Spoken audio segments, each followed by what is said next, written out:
முன்னொரு காலத்துல ஒரு காட்டுல ஒரு சிட்டுக்குருவி ஒண்ணு வாழ்ந்துகிட்டு வந்துச்சு.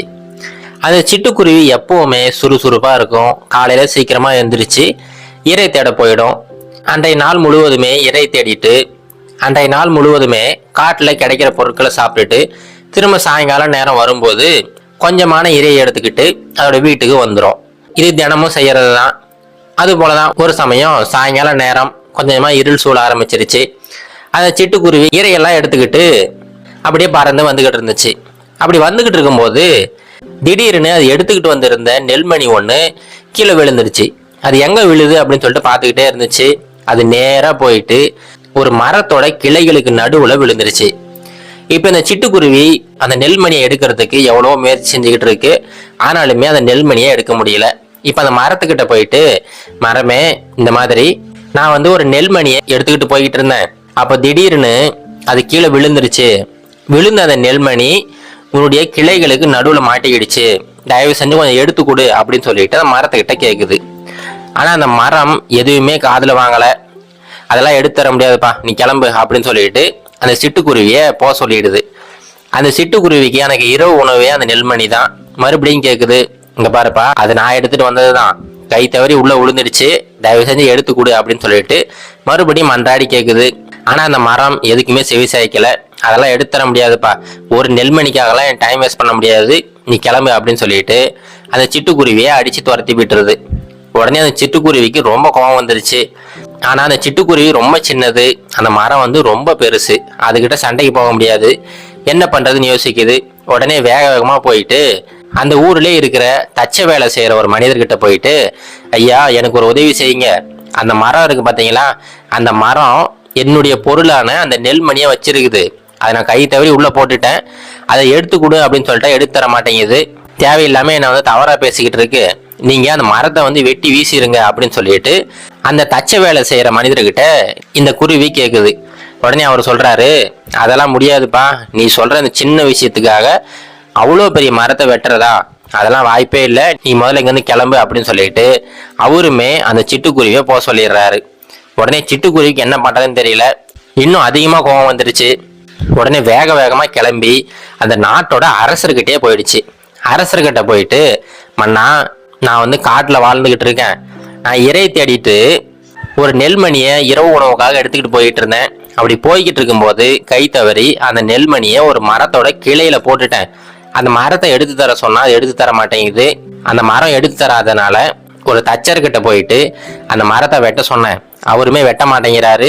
நீங்க அந்த தச்சருக்கு தகுந்த தண்டனை கொடுக்கணும், அவரை பிடிச்சு கொண்டு சிறையில போடுங்க, அப்படி இல்லைன்னா அந்த மரத்தை வெட்டுறதுக்கான ஆணை பிறப்பீங்க அப்படின்னு சொல்லிட்டு மன்னர்கிட்ட இந்த சிட்டுக்குருவி கேட்டுக்கிட்டு இருக்கு.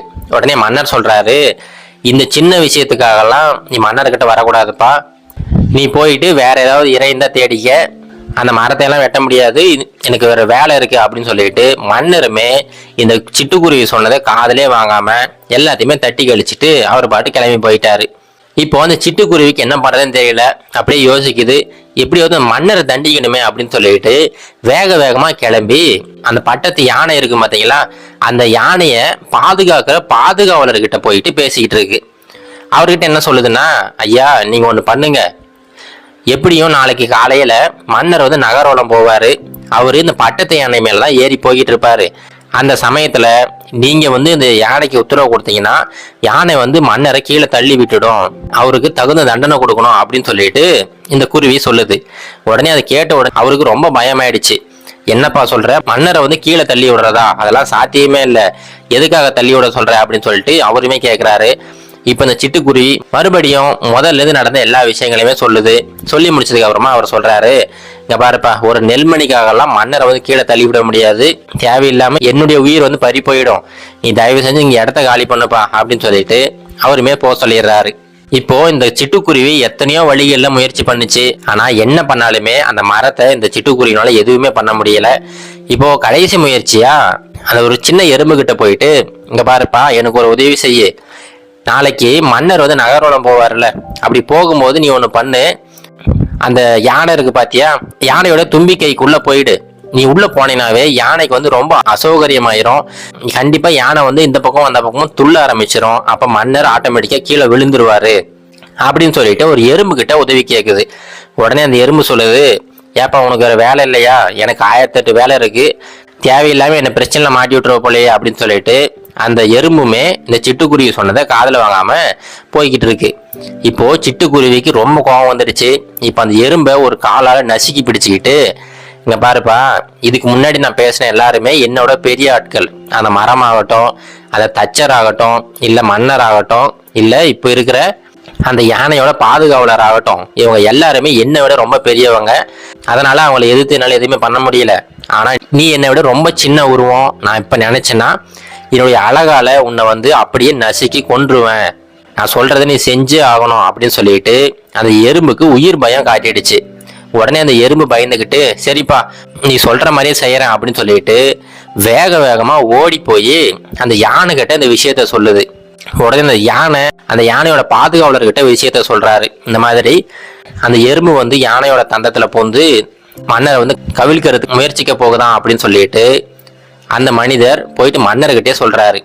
உடனே மன்னர் யோசிக்கிறாரு, அந்த எறும்பு ரொம்ப சின்ன உருவம், அது ஒரு எறும்பு இல்ல, எத்தனையோ கோடிக்கணக்கான எறும்புகள் இருக்கு. இப்ப அந்த சிட்டுக்குருவி ஒவ்வொரு எறும்பா இந்த மாதிரி அனுப்பிக்கிட்டே இருந்தா தேவையில்லாம நமக்கு மன உளைச்சல் தான் ஆகும். பேசாம அந்த சிட்டுக்குருவி சொன்னது போலவே அந்த மரத்தை வெட்டிடுவோம் அப்படின்னு சொல்லிட்டு இவரு தச்சருக்கு ஒரு கடிதம் அனுப்புறாரு. அந்த கடிதத்துல அந்த மரத்தை உடனடியாக வெட்டணும் அப்படின்னு சொல்லிட்டு அரசாங்க முத்திரையோட ஆணை பிறப்பிக்கப்பட்டிருக்கு. உடனே அந்த தச்சர் வேக வேகமா கிளம்பி அந்த மரத்தை வெட்டுறதுக்காக கோடாரியோட போறாரு.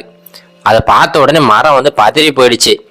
இருங்கப்பா, உங்களுக்கு தேவை அந்த நெல்மணி தானே, நான் அதை எடுத்து கொடுத்துட்றேன், என்னை வெட்டிடாதீங்க அப்படின்னு சொல்லிட்டு கடைசியா அந்த நெல்மணியை எடுத்து அந்த சிட்டுக்குருவி கிட்ட கொடுத்துருது. இப்போ சிட்டுக்குருவி உடனே மன்னர்கிட்ட போயிட்டு அந்த ஆணையை ரத்து பண்ண சொல்லிடுது. இப்போ கடைசியா சிட்டுக்குருவியோட அந்த பொருளான நெல்மணி அதுக்கே கிடைச்சிருச்சு. ஆனா இதுக்கு மத்தியில எத்தனையோ இடையூறுகள் வந்துச்சு.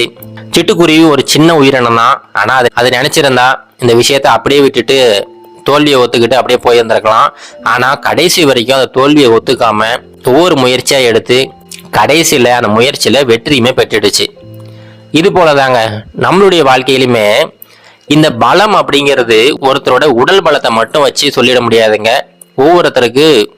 ஒருத்தரோட மனபலத்தை வச்சுதான் சொல்லணும். இந்த கதையில வர சிட்டுக்குருவி மாதிரி தான் நாம எவ்வளவுதான் பலவீனமா இருந்தாலும் சரி, கண்டிப்பா எவ்வளவு பெரிய பிரச்சனை வந்தாலும் சரி, அதை நம்மளுடைய புத்தி கூர்மையை சரியா பயன்படுத்தணும்னா ரொம்ப எளிமையா எல்லா பிரச்சனைகளையுமே சால்வ் பண்ணிடலாம். அதுக்கு சரியான திட்டம் வகுத்தா மட்டும் போதும்.